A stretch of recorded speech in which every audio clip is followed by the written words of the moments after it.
Year 23, Campaign 1, against Ruthin. 24 to 28, Campaign 2 through 4, against Ruthin. 29, Campaign 5.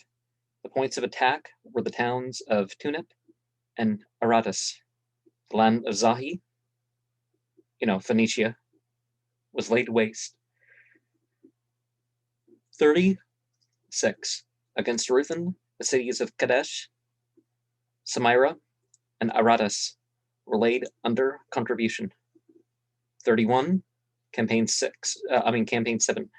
against Ruthin, as far as Naharain, where the 2 memorial stones were set up at the river, contributions levied on the towns and lands of Ananruth, Ne, Lebanon, Singara, and Keta, Nubia, and Ethiopia deliver their tributes. Year 32, against Ruthin. Campaign 8, for the levying of the war tax in which the king of Assur is assessed.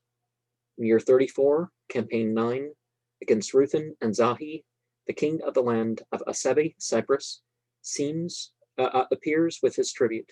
Nubia and Ethiopia likewise deliver their tributes. In year 35, Campaign 10, against the land of Zahi. 36, Campaign 11. 37, Campaign 12. 38, Campaign 13, Zahi brought under tribute likewise the island of Asebi, Cyprus, and the king of Arak. Ethiopia and Nubia appear as tributaries. 39, Campaign 14, against Ruthin, the Shasu, Arabs, and the inhabitants of Zahi laid under contribution. Year 40, Campaign 15, against Ruthin. Now, the campaigns of Dahokta, the Berkspur, must differ from the 23 campaigns. Muhammad 43 ordered or something like that. And the fact that these Egyptian campaigns were obviously wars of conquest. And it doesn't seem that there was any sign of bringing in freedom for the people, or that being, or lack of freedom in the area or something like that. There was no sign of freedom fighting. There's other ways to put it, but I'm going to leave that as is. There, according to the hostile towns, were summoned to surrender. If they did so, the inhabitants were treated as friends, and a moderate war contribution was imposed. If not, the king proceeded to the attack, because the inhabitants under tribute and imposed a heavy annual tax. Repeated and obstinate rebellion was punished by the destruction of the towns, the devastation of the crops and trees, the carrying away of the hostages, and increased demands.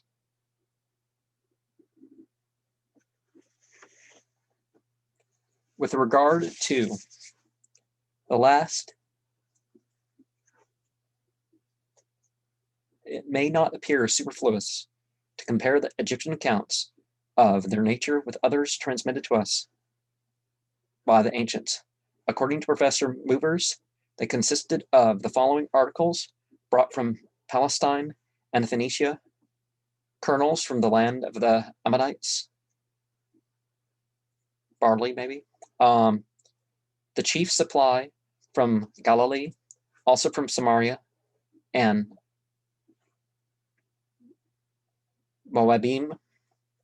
Joppa also was rich in it. Olive oil from Judea and Galilee, wine, a considerable amount of honey, date honey and grape syrup, woolen garments, linen and fabrics of Isis, the balm of Gilead, gum of the mastic tree, storax, Nakoth uses incense from Phoenicia. What's another name for storax? Some people have an allergic reaction to storax, by the way. I'm basically allergic to no plant.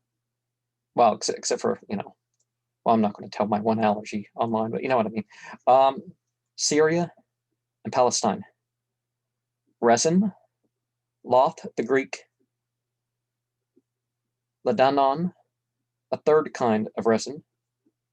A third kind of resin? I don't know what. Asphalta, Kamar, much in request for embalming. Dates, palm wine, and date honey from the date palm tree. The Phoenician trade embraced gold, silver, copper, tin, and iron, as well as slaves, who were carried away from Syria and Palestine.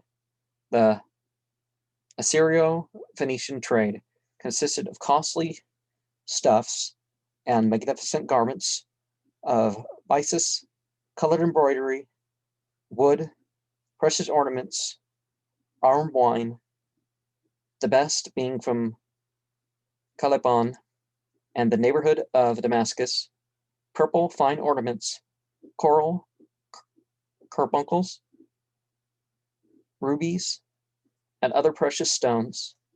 The staple of the trade for these articles was Babylonia. From Arabia were brought gold, precious stones, spices, and sweet-smelling wood. It seems unlikely that Jehotta the Third carried on his campaigns to the south in person. The inscriptions observe an obstinate silence upon this point. The list of names, for the most part of a barbarous sound, which comprehended the lands and peoples of Nubia and Ethiopia, and the catalogue of which, in a threefold repetition, was placed like a southern tablet of victory opposite the north lists of the nations of Upper Ruthen, appears rather to be the product of vainglory than of real conquest. Sorry, I'm getting winded with this chapter. In the two hills situated to the northwest of the Hall of Pillars, Mariette Pasha discovered a succession of wonderful representations, which are clearly copies of similar objects on the temple at Dar al-Bahari. I refer to the pictures, so true to nature, that is, in an Egyptian sense, of the new plants and animals acquired during the campaign.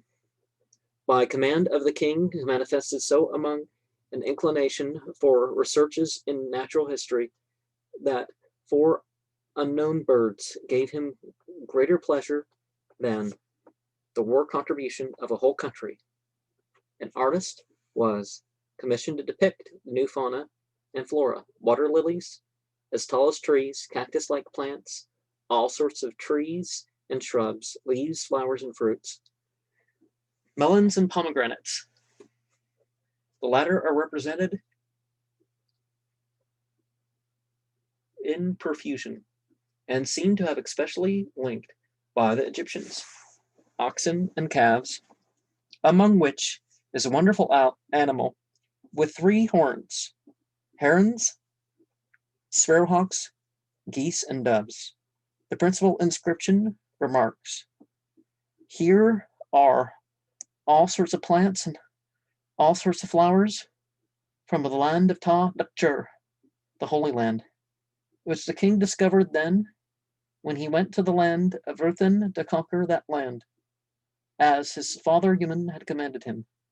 They are under his feet from henceforward until an eternity of coming years. The king speaks thus, I swear by the sun, and I call to witness my father Yuman, that everything is plain truth, that there is no trace of self-deception in that which has happened to me.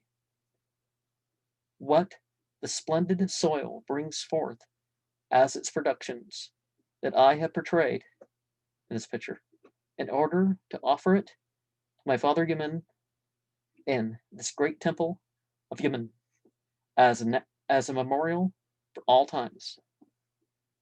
A second, shorter inscription is valuable from the date affixed to it, namely, in the year 25, under King Gahokta the Pharaohs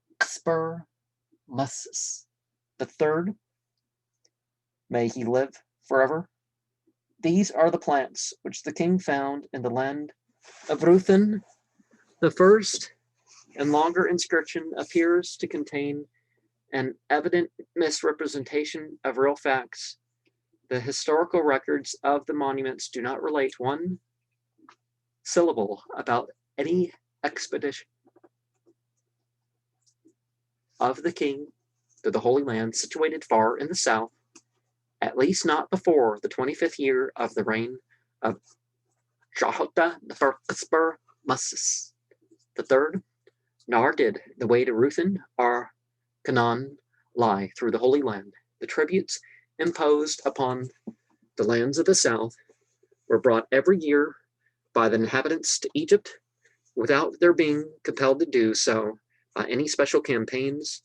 There remains as the result only the supposition that the name of the Holy Land, or more literally, the land of the god, was applied to the whole of Arabia, so that the king became acquainted with it in his passage through the Arabian territory to Canaan. The ancient shrine of Baccha, which is mentioned in some Egyptian text, was in the Western Arabia. We call it Mecca now.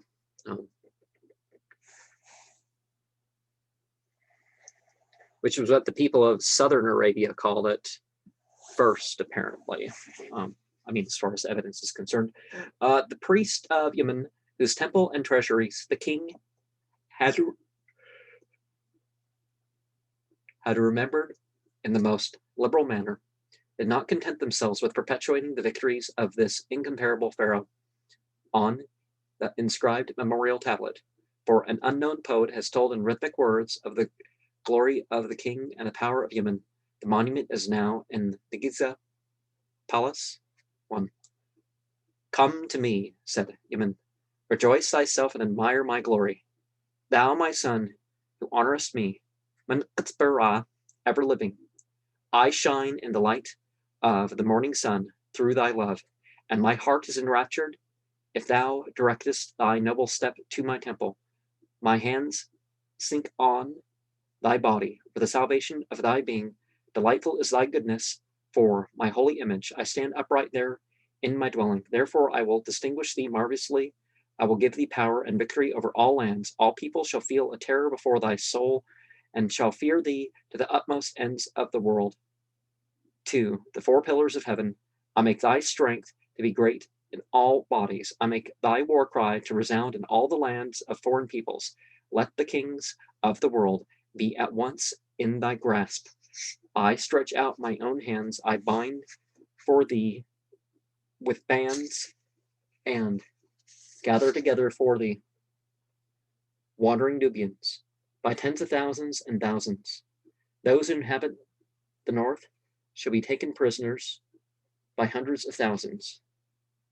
And this is 25 sections here, but I'm going to not say the numbers every time or something. Those who inhabit the north shall be taken as prisoners by hundreds of thousands. I make thy enemies to fall under thy feet. Smite the hosts of thine enemies. Thus I commit to thee the earth in its length and in its breadth. Let the inhabitants of the west and of the east be subject to thee. Pass through with joyful heart the lands which none have trodden till thy time. I will be thy leader, reach them. Pass through the great ring of water in the land of Naharain in full victorious power. It is my will that the peoples hear thy war cry. which penetrates into their caverns. I have taken away from their nostrils the breath of life. I make thy manly courage to penetrate even to their hearts. My crown on thy head is a consuming fire. It goes forth and conquers the false brood of the Kittim. By its flaming beams, the lords among them are turned to ashes. It cuts off the heads of the Amu. They cannot escape. It strikes to the ground every one who turns his back before its strength. I make thy victories to go on through all nations. My royal serpent shines on thy forehead, and thy enemy is annihilated as far as the horizon. They come and bear the tribute on their shoulders, and bow themselves before thy majesty, for such is my will. I make the rebel fall down, exhausted, near thee, a burning fire in his heart, and a trembling in his limbs. I came, and thou smotest the princes of Zahi. I scatter them under thy feet, over all their lands. I make them behold thy majesty like the beaming sun. Thou shinest in the sight of them in my form. I came, and thou smotest those who dwell in Asia. Thou madest prisoners the shepherds of Ruthin. I make them behold thy majesty in the panoply of thy royal dignity. How thou graspest the weapons on thy war chariot. I came,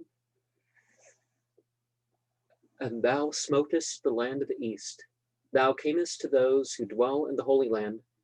I make them behold thy majesty like the star Canopus, which pours out his light in a fiery glow. When he disperses the morning dew, I came, and thou smotest the land of the west.